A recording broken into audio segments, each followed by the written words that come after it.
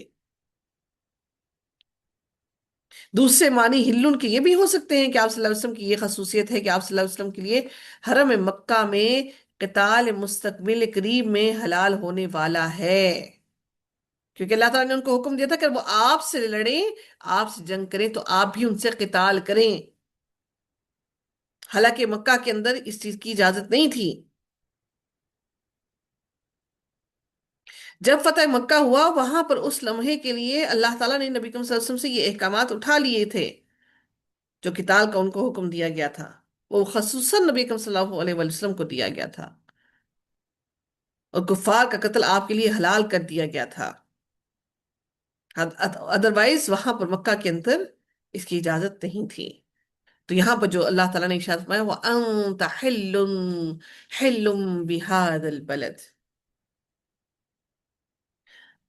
حالانکہ آپ اس شہر میں مقیم ہیں، وَوَالِدٍ وَمَا وَلَدَ۔ اللہ تعالیٰ اب یہاں پر آگے اللہ رب العزت کفار مکہ کے مطالبے کا جواب دے رہے ہیں۔ پچھلی قوموں کی ہلاکت کے واقعات سن کر کفار مکہ رسول اللہ صلی اللہ علیہ وسلم سے یہ مطالبہ کرتے تھے کہ اگر آپ سچے ہیں تو ہم پر بھی عاد اور سمود جیسا عذاب نازل کر دیجئے اور ان کی بستیوں کی طرح مکہ کو بھی برباد کر دیجئے۔ تو ہل ان کے الفاظ کے بعد اللہ تعالیٰ نے ان کی بات کا جواب یہ دیا ہے کہ مکہ کو کچھ ایسی خصوصیات، مثلا وہاں خانہ کعبہ کا ہونا، وہاں پر پہلا اللہ کی عبادت گاہ وغیرہ کا ہونا، تو اللہ تعالیٰ نے ان کا ذکر کیا، اور وہاں پر نبی کریم صلی اللہ علیہ وسلم کا تشریف آور ہونا بھی اللہ تعالیٰ نے اس مکہ کے شہر کو امن والا شہر بنایا۔ لیکن اہل مکہ اس چیز کا دھیان نہیں رکھتے تھے، اپنے عقیدے کو بھی انہوں نے پامال کر دیا۔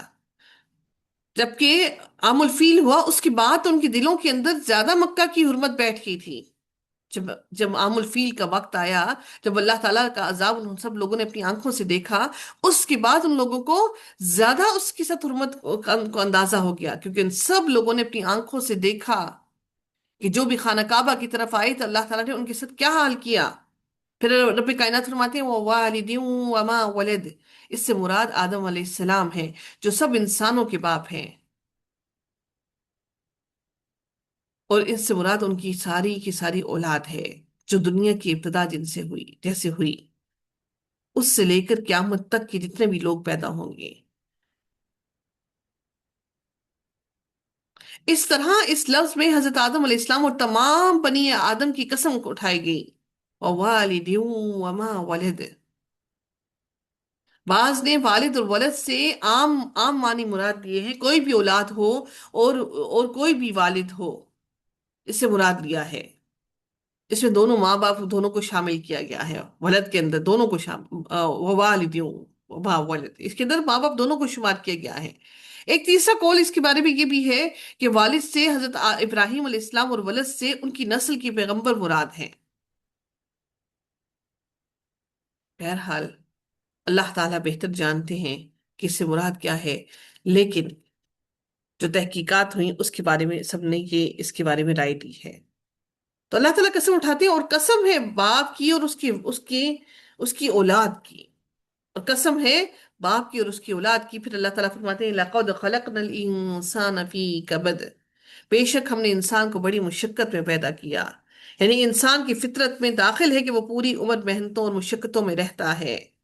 حضرت ابن عباس فرماتے ہیں کہ ابتدائی حمل سے، جب حمل کی ابتدا ہوتی ہے اس سے لے کر جب تک ماں بچہ جنتی ہے، اس وقت تک ایک ایک مشقت میں رہتی ہے ماں بھی۔ پھر ولادت کے بعد، اولاد کے پیدا کرنے کے بعد، پھر ماں اور باپ دونوں پر مشقت محنت ہوتی ہے، اور دونوں ہی محنت اور مشقت کو برداشت کرتے ہیں۔ پھر ماں کا دودھ پینے کے زمانے کی اور دودھ چھڑوانے کی بات کی، جو دودھ چھڑوانے کے وقت کی بھی جو مشقت اور محنت ہے اللہ تعالیٰ نے اس کو بھی بیان کیا۔ پھر بچپن کی محنت، پڑھائی لکھائی، لکھنا پڑھنا سیکھنا، اس کی محنت مشقت، پھر بڑھاپے کی تکالیف، پھر موت کی، پھر قبر کی، پھر حشر کی مصیبتیں، اور اس میں انسان کے سامنے اعمال کی جواب دہی، پھر جزا اور سزا، یہ سب کی سب باتوں میں اللہ تعالیٰ نے فرمایا کہ بے شک ہم نے انسان کو بڑی مشقت میں پیدا کیا۔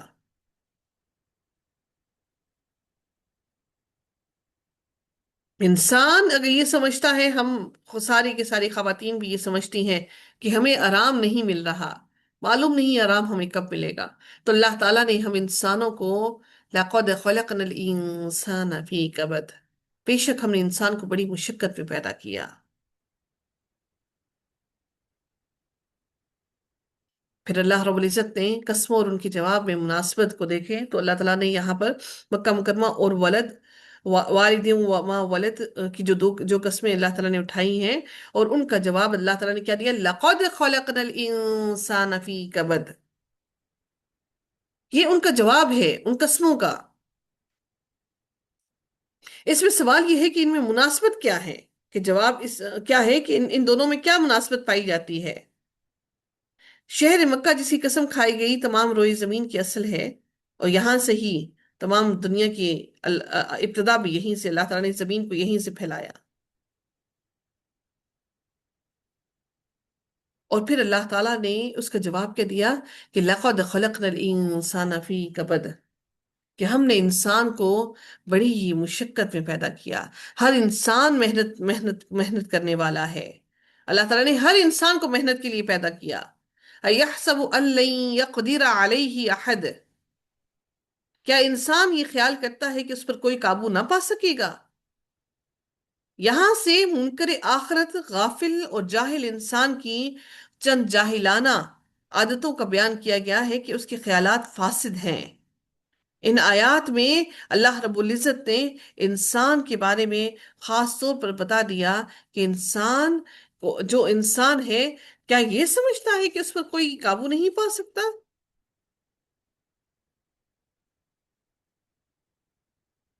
اَيَحْسَبُ أَن لَّن يَقْدِرَ عَلَيْهِ أَحَدٌ، کیا وہ یہ خیال کرتا ہے کہ اس پر کوئی قابو نہیں پا سکے گا، کہ وہ اپنی طاقت کے بلبوتے پر یہ سمجھتا ہے کہ کوئی اس کو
نبی اکرم صلی اللہ علیہ وآلہ وسلم سے پوچھا گیا، سوال کیا گیا کہ یا رسول اللہ، نجات کس چیز میں ہے؟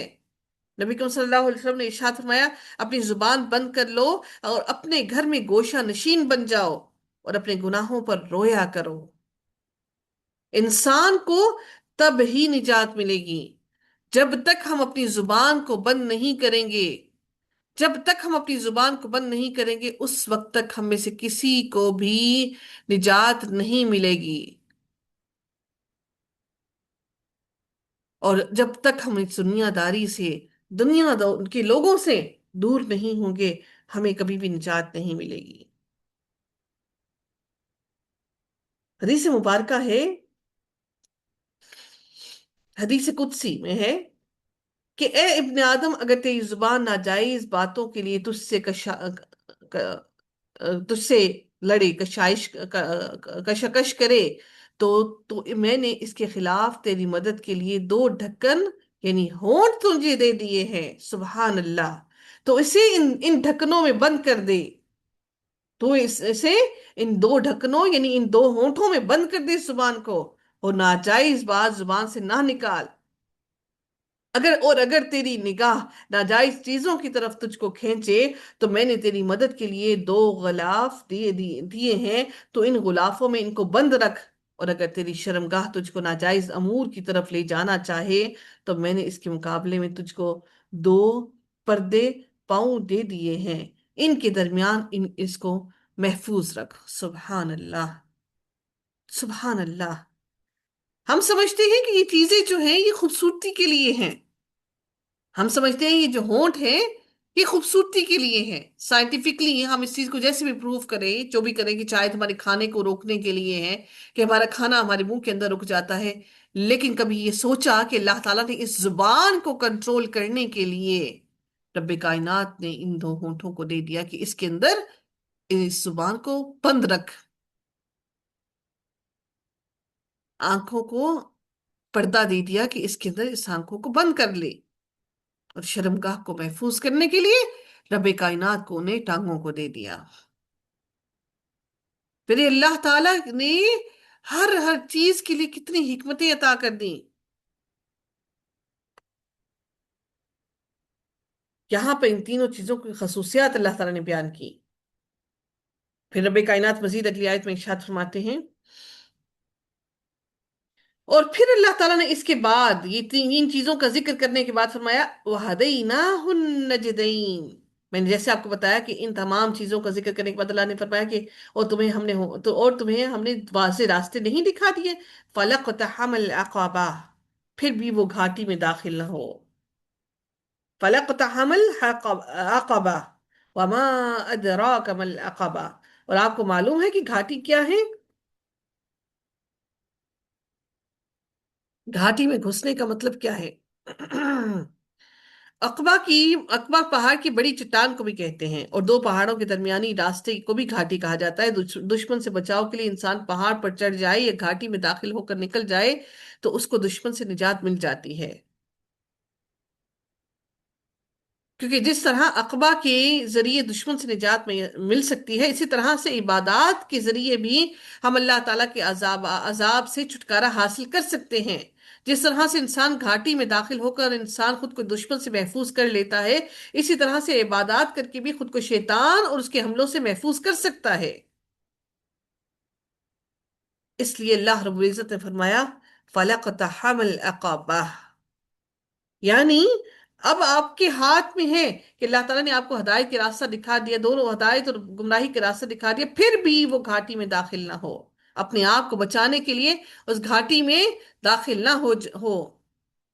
پھر اللہ تعالیٰ فرماتے ہیں وَمَا أَدْرَاكَ مَا الْعَقَبَةُ، اور آپ کو معلوم ہے کہ گھاٹی کیا ہے؟ فَكُّ رَقَبَةٍ۔ اللہ تعالیٰ فرماتے ہیں کہ اب وہ گھاٹی کیسے ہے کہ تم کس طرح نجات حاصل کر سکتے ہو؟ گردن چھڑا دینا ہے۔ او اطعام فی یوم ذی مسغبہ، یا فاقہ کے دن کھانا کھلانا ہے، یتیم ذا مقربہ، کسی رشتہ دار یتیم کو یا کسی خاک نشین محتاج کو۔ کھانا کھلانا کس کو؟ کسی یتیم رشتہ دار، یا پھر جو بہت ہی زیادہ مسکین ہو، او مسکین ذا متربہ، یا کسی خاک نشین محتاج کو۔ ثم كان من الذين آمنوا وتواصوا بالصبر وتواصوا بالمرحمة،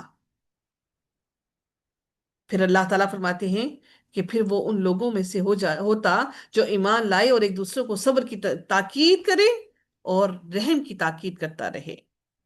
صبر ہمیشہ، جب آپ سے کوئی مشورہ مانگے تو ہمیشہ اس ہر انسان کو صبر کی تلقین کیا کیجیے۔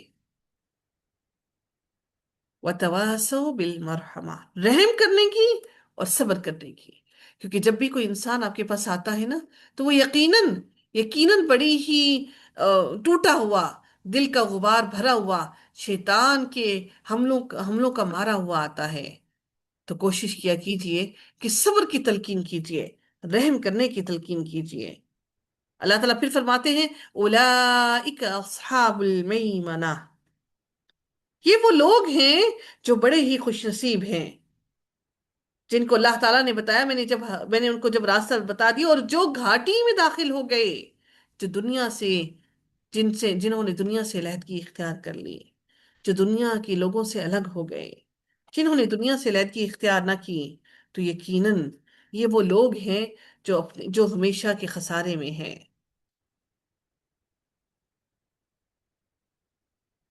صبر کی دو قسمیں ہیں، ایک جسمانی اور ایک نفسانی۔ جسمانی صبر یہ ہے کہ جو عقل کی تقاضوں پر استعمال کیا جائے، ان میں سستی اور کاہلی نہ ہونے پائے۔ نفسانی صبر یہ ہے کہ انسان کو اللہ تعالیٰ نے تین قوتیں، پہلی عقلی قوت، دوسری قوت شہویہ، اور تیسری قوت غضبیہ دی گئی ہے۔ ان تین قوتوں کے مطابق انسان اپنے آپ کو محفوظ رکھے، اپنے آپ کو اپنے کنٹرول میں رکھے، اپنی عقل کو بھی، اپنی شہوت کو بھی، اور جو غضب اور غصہ ہے اس کو بھی۔